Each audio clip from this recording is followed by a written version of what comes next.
This is a story of extraordinary loss and unwavering faith. Job was a man who knew what it meant to have everything and lose everything in a day.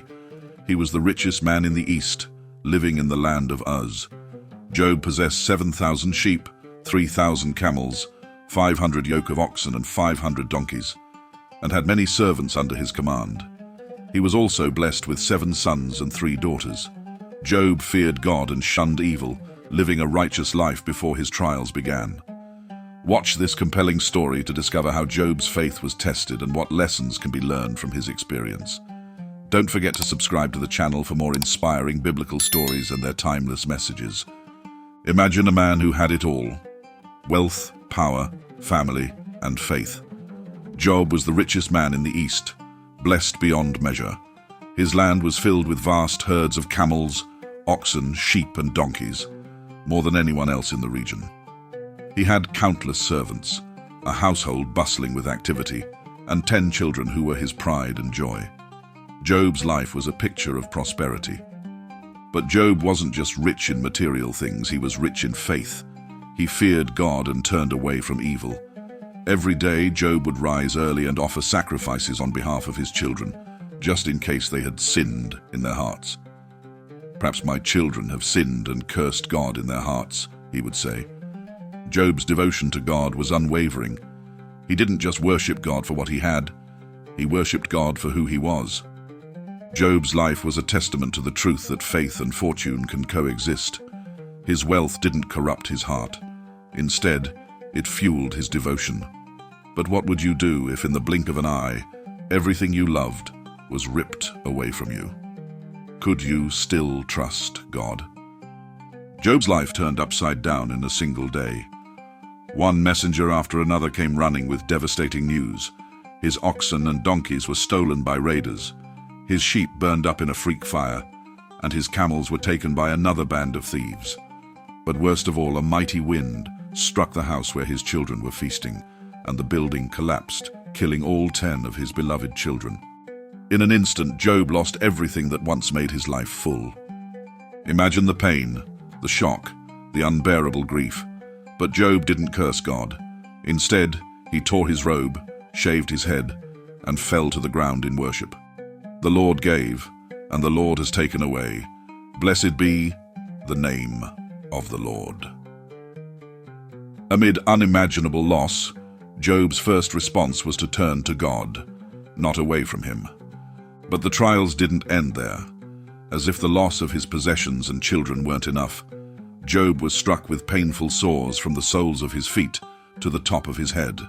His physical suffering was so intense that he used a piece of broken pottery to scrape his skin, just to find some relief. Even his wife, overwhelmed by the horror of it all, urged him to curse God and die. Yet Job remained steadfast. "Shall we accept good from God and not trouble?" he replied. How many of us could endure such suffering and still hold on to God? We need to pause and reflect on this question. Can we do what Job did? Continue watching to see what happens next. After losing everything, his wealth, his family, his health, Job's suffering caught the attention of his 3 closest friends, Eliphaz, Bildad, and Zophar. They came to comfort him, but what should have been a source of solace quickly became a new layer of torment. For 7 days they sat in silence, overwhelmed by the sight of Job's misery. But when they finally spoke, their words were anything but comforting. Instead of lifting Job's spirit, his friends began to accuse him.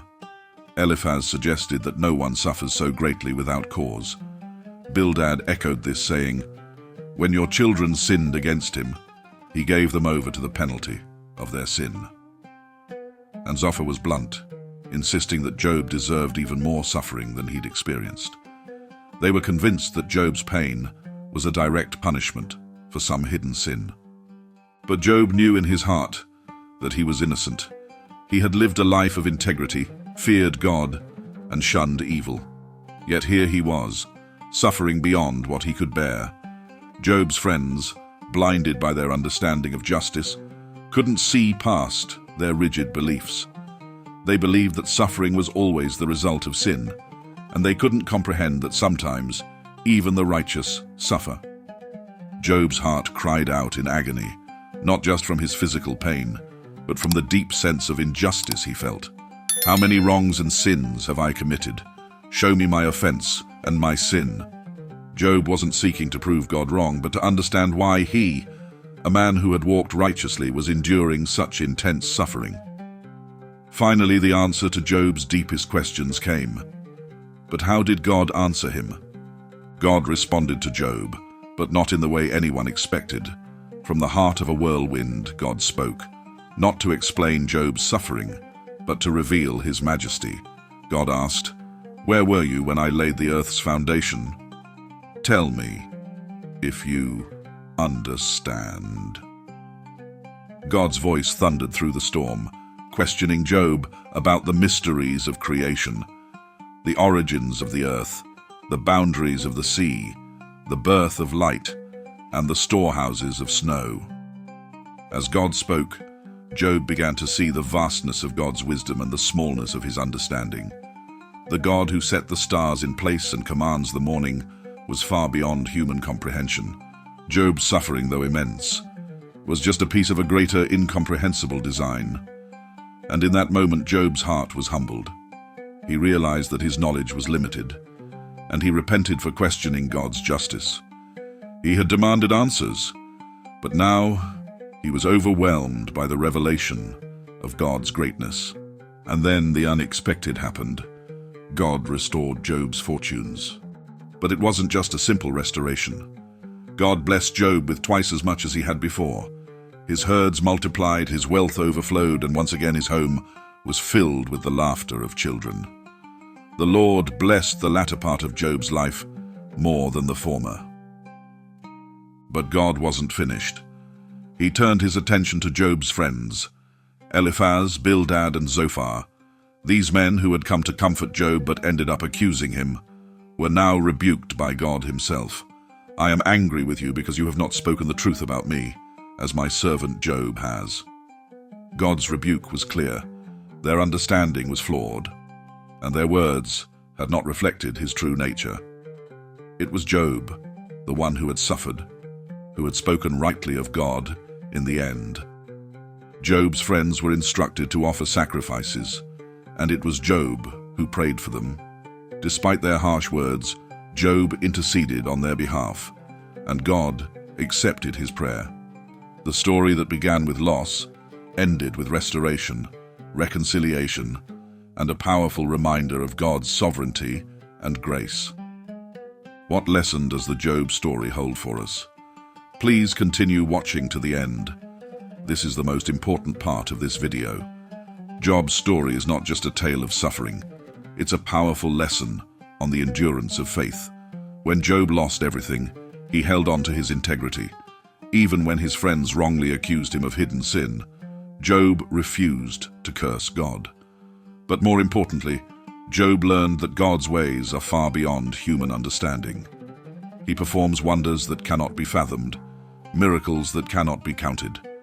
This truth echoed throughout Job's journey, reminding us that God's wisdom is infinite, and his plans are often beyond our comprehension. In the end, Job's story teaches us that maintaining faith in the face of trials is not about understanding every reason for our suffering, but about trusting the one who holds all things in his hands. Job never got the answers he sought, but he did get a greater revelation of who God is, and that revelation changed everything. We learn from Job that it's not our place to presume upon God's intentions. Instead, we're called to trust in his goodness, even when we walk through the darkest valleys. Job 13:15 tells us, "Though he slays me, yet will I hope in him." Job's unwavering hope in God's goodness, even amid his pain, is a testimony of deep, unshakable faith. So what's the takeaway? Life will bring trials, some of which we may never fully understand. But like Job, we're called to trust God through it all.